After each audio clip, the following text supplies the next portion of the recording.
our pillows. Pillows. And we got our snacks. Snacks. So we're ready for this road trip.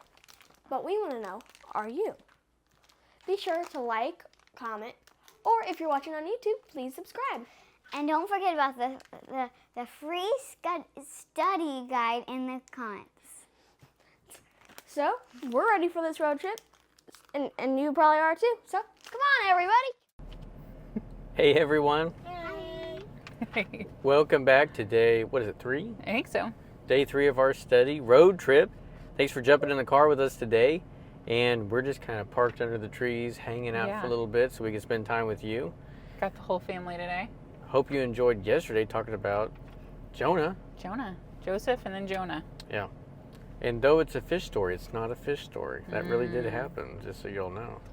I'm glad that we got to talk about that and how, just a reminder that even if, like, you can go completely the wrong way out of rebellion, and it's evident. But there's times where you're saying, I'm doing everything God's telling me to do. Yeah, you can be moving the right direction in the wrong manner, in the wrong way. If your heart's wrong, then you're still going the wrong direction. So it's important to have our hearts right. Well, today we're going to be talking about whenever you have to turn around. Yeah, what's our sign? U-turn.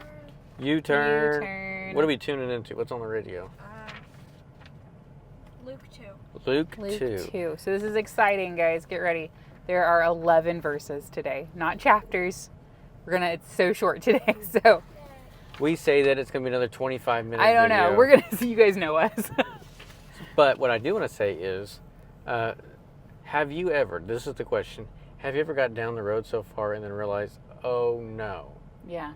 I forgot Usually my phone. the diaper bag. The diaper bag. We've That done happened a lot, yeah. The tablet. Usually it was my phone.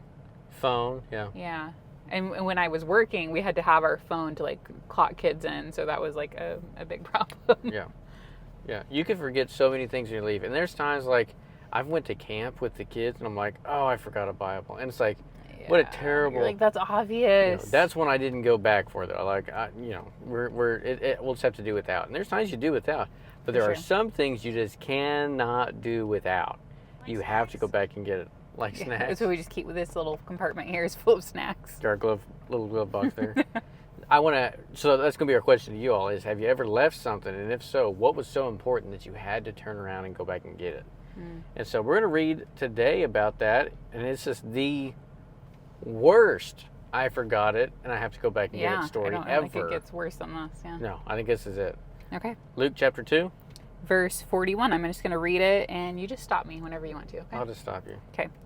So it says, every year Jesus' parents went to Jerusalem for the festival of the Passover. Now, Passover is very important. Passover is actually a symbolic sign of the fulfilling of the covenant.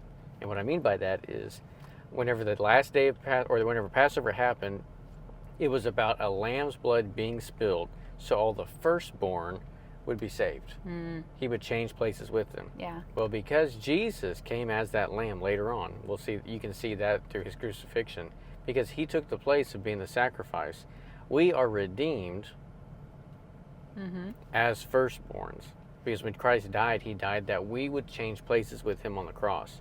Instead of us being destined to destruction and hell, he took that place for us. And so those who believe in him and call on him have swapped places with the firstborn of God. Now, what am I saying? Does Jesus lose his firstborn? Absolutely not. He overcame sin. He now is at the right hand of the Father, and all those who choose him as Lord and Savior get to be seated with him, in heavenly places. What a beautiful thing. I mean, that right there is beyond mind-boggling. It's offensive almost, because it's like, how could I, so wicked and so broken, be so close to God, be considered one of the firstborn? And yet, the Bible says that we are the righteousness of God because of what Christ did in us. It's true. It's pretty powerful. It is. Powerful. All right, go on. So it says every year they did this, right? Every year. So when he was 12 years old, they went up to the festival according to the custom. After the festival was over, while the parents were returning home, the boy Jesus stayed behind in Jerusalem. Hold but up. They were unaware of it. Jesus isn't being rebellious. Right, no. He's doing exactly what he knows to do. And we'll see that in just a moment. But have you ever left one of your children somewhere by accident? Yes, you have. I left you at the ranch, like with your like 5 father. seconds. With your father. No, you didn't. He Hey. was You there. almost drove off of me. But he was there. Hey, my mom had there were 7 kids, and there was a time or two we were left at Walmart. One of us was left at Walmart. Because at some point you're just like, that looks like 6 kids. That looks like 7 kids. Okay, we're gone. And then Did I ever get none of lost? you never got lost. We held on to you. The older one, we forgot her a couple times. Anyway, that would be the most horrific moment. Yeah. I mean, where's my kid? What happened to him? Are they okay? Especially today's time, because there's so much more untrust in the world. But I want you to think they've enjoyed this time of Passover with their family Yeah. in Jerusalem. And then they load up, everybody's in the caravan, and maybe Jesus was kind of like this little evangelist. He just went throughout the caravan, hanging out with his people, hanging out with his friends, just talking life and loving on them. And so for them, maybe Jesus going and just taking care of people was just a normal thing. I don't know. Yeah, I don't But then know. we see what? Yeah. Thinking he was in their company, they traveled on for a day. Then they began looking for him among their relatives and friends. Whole day. Just saying, Mary Joseph, Bad parents. No. That's a parent screw up. well, I'm just thinking, if you were trusted with the Son of God, I'm just saying they must not have had much problem out of Jesus. You know what I mean? Like, if he's that quiet kid that there's yeah, he takes care of himself. He's 12 at this point, which when do Jewish kids have their bar mitzvah? like 13. 13. So he's approaching being a man. Yeah. You know, but still, it's Part of not me great. is just going if 6 hours, I'd be like, okay. But it was approaching the end of the day. He's been gone a day. Mhm. And it's like, where's Jesus at? Guys, we have better recognize when Jesus isn't around quicker than a day. Yeah. And I think that I'll lean into that just a little bit. We'll move into what you had something to say about it, I think. Yeah, well, they were heading, unlike Jonah, they were heading the right direction. Mhm. They were heading home. Mhm. They just forgot to bring the most important part, Which was Jesus. which was Jesus. And so, again, we can be heading the right way. I'm reminded of, is it Paul who talks about, you can do all of these things, but if you don't do it with love, Right. then what are you doing? It's we can do all of these things, but if we're not doing them with Jesus, Yeah. we can feed the hungry, we can give things to the poor, we can show love, but if we're not doing it with Jesus, what's the point? Yeah, it's pointless. And that's they thought Jesus was with them. Mm-hmm. And I think there's many times we can go through our week saying, no, God's with me. I know he's with me. I pray, I talk to him and all that stuff. But is he actually in your presence? Yeah. Are you in his presence? I should probably say it that way. There's a difference between us walking through life believing that Jesus is somewhere along the journey versus us sitting in the presence of Jesus and constantly seeing him. Yeah. And because it's like we expect the pastor to babysit Jesus till Sunday. Yeah, I was going to do that after this next point. But Oh, yeah. well, then let's go on. It says, Next point. My bad. when they did not find him, they went back to Jerusalem to look for him.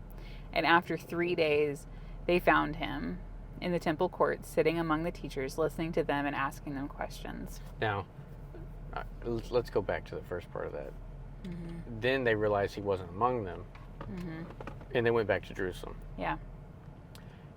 It's important that whenever we lose Jesus, we're sitting there going, man, I don't feel like I'm close to God anymore. I don't feel like I hear from God. I don't feel like God's with me anymore. I don't feel like we're in the right place.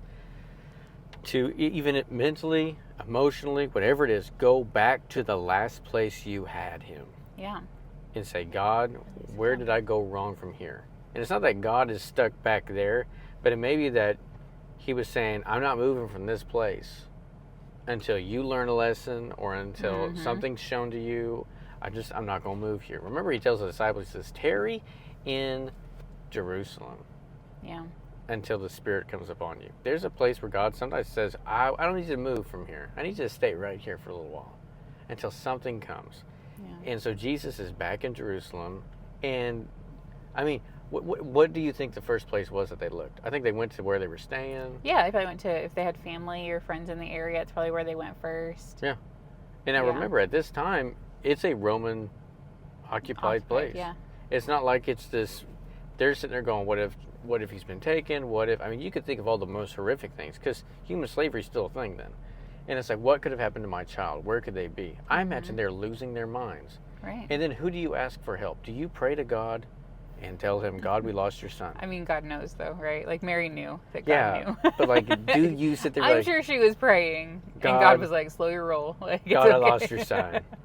Like, Because God didn't lose him. well, God, You know no. what I mean? Like- but at the same time, you were responsible. Well, right, yeah. I mean, Ariel, would you be like, "Hey, God, I lost your son. Would you help me out?" Or would you kind of be like, "I'll take care of it, God. It's okay. Everything's fine." I already do that with you guys whenever I lose something. So yeah, I'd probably be like, it's fine, everything's fine. Yeah, I didn't lose it. Everything's fine. We didn't lose it. I know exactly where he's at. Okay, Yeah. let's. Well, but then, go ahead. What do you? I would be like this. I totally didn't do anything. I totally didn't lose your son. Totally didn't do anything. Totally didn't lose Jesus. You just be like, don't be suspicious, huh? Yeah. Don't be suspicious. No, but Okay, that's okay. what I was thinking. That after this 3 days, it's like, okay, so is that like us, like going to church Wednesdays and Sundays, and being like, oh well, like that's where Jesus is. That's where I check in to make sure he's still with me. And are we also trying to find Jesus in the things that we're doing? Are we like just traipsing through life and expecting Jesus to be with us, and then like suddenly surprised that he's not there with us? Right. Let's Fast forward 21 years to where Jesus dies on the cross and Mary's walking around. Like, this is the second time that she suffers a 3 days of no Jesus. Yeah. Because I guarantee you, after that, she was like, "No, sir, you are in my sights. Like, I'm watching you." Yeah. And she went around with him, and I'm sure there was times away from each other, but she went around with him all over the place. And then there's those 3 days that he's gone, 3 days that he's dead. And I imagine there's that same feeling of, where's Jesus? Where's I had never Jesus? thought about this as a foreshadowing. What are you going to say? of that? If I was Mary, I would be like, what just happened to my son? Yeah. Why is he on the cross? Well, that would Why have been, is he dying? yeah, that would have been Yeah. a whole deal. I think Mary knew It's though. been heartbreaking. And so verse 47 says, everyone who heard him was amazed at his teaching and his answers, and his parents saw him. They were astonished. His mother said to him, "Son, why have you treated us like this? Your father and I have been anxiously searching for you." What an accusation. Jesus, why are you doing this to me? Shame on you. You're telling Jesus? Like, Right. is this projecting? Does she feel the failure in her and Joseph? Oh, I'm sure. I mean, that's something we do as parents, right? Like when you feel like you failed at something, your immediate response is take it out on your kids, and you have to like stop. Yeah. And say, this isn't their fault. Yeah, this is a me thing. Yeah. I should have realized that Jesus wasn't with us. Right. But I love Jesus' response. He says, "Why were you searching for me?" He asked. "Didn't you know I had to be in my Father's house?" So again, like, why are we searching for, if you're there and you're like, man, I can't find Jesus, I haven't felt him in so long, like, why are we pretending that we don't know how to find Jesus? Yeah. We know where to find him. Yeah. Yeah. He's going to be about his Father's business. He's going to be in the house. Yeah. He's going to be, and I think that's the thing we all need to get back to, of practicing the presence of God. Practicing our time with Jesus. And I tell these girls every night before they go to bed, what do I tell you? I don't know. Ariel, what's Daddy say? I think he usually says to talk to God. Yes. I've been Yes. saying it like So almost apparently you every guys night of your listen life. so well. Wow. Yes, but I fall asleep so easily. But it is go pray, spend time with Jesus, get in his presence. And here's the thing too, I don't care how old you are. You could be, John the Baptist in his mother's womb recognized when Jesus came in. Recognized whenever Mary came in with Jesus in her. John the Baptist goes nuts inside of his mama, okay? The Spirit of God was there. You can recognize when Jesus is with you. And even as a kid, you should be praying those big prayers that say, Jesus, show me your love. Jesus, reveal yourself to me. Because there are divine encounters. And what I mean by that is moments that you can actually see, feel, hear, understand Jesus and God like no other time in your life. But you have to be brave enough to say, I'm going to ask, and he can do it. And I believe he can do it. Millie? If I was John the Baptist, I would be like, why? What happened? What? This is so weird. Why? What is in the world? Oh, You'd just be shocked. you'd just be shocked? Really shocked. Okay. Okay. Mom has probably felt that before. I mean, how many times has brother done like hard egg? Oh, you think I felt what Probably. How many times? what has John the he done party? Baptist, his mom Elizabeth, Yeah. felt when, I don't know. Yeah, Asher feels like he's leaping right now. So. Anyways, scooting over, I'm glad that we have the girls with us today, aren't you? So give them a thumbs up if you're appreciating their input. So the last part of that was they heard Jesus is speaking Yeah. and they were amazed by it. And so Yeah, it says he went back to Nazareth with them. He was obedient to them, but his mother treasured all these things in her heart, and Jesus grew in wisdom and stature and in the favor with God and man. So if you're on life's journey today, you took your road trip and you're sitting there going, I think I forgot Jesus. I Yeah. think I left him behind. Do the U-turn. Yeah, Do that's the the thing. Is U-turn. how often are you checking to make sure you have Jesus? Yeah. You know, don't let it go 3 days or months or years. You know. Our profession for the last 13, 14, 15 years, wherever we've been, has been counting heads. Like, that's part of it. You don't take teenagers to Frontier City without counting heads. You don't Yeah. take kids on field trips without You counting don't take heads. kids to lunch without making sure Yeah. that everybody's You're there. constantly counting and making sure you got everybody accounted for. And you need to make sure that Jesus is in your rig. Make sure that Jesus is Yeah. right there. Because if he's not, you're traveling in vain. Yeah, build in those pause moments. Yeah. You know, if you need to do that every hour, every day, pause. Make sure he's still walking with you, and you're still walking with him. More importantly, Yeah. because Jesus is not the one who wanders off. Like we wander off We wander. without him. Right. He's still doing his Father's business. Yep.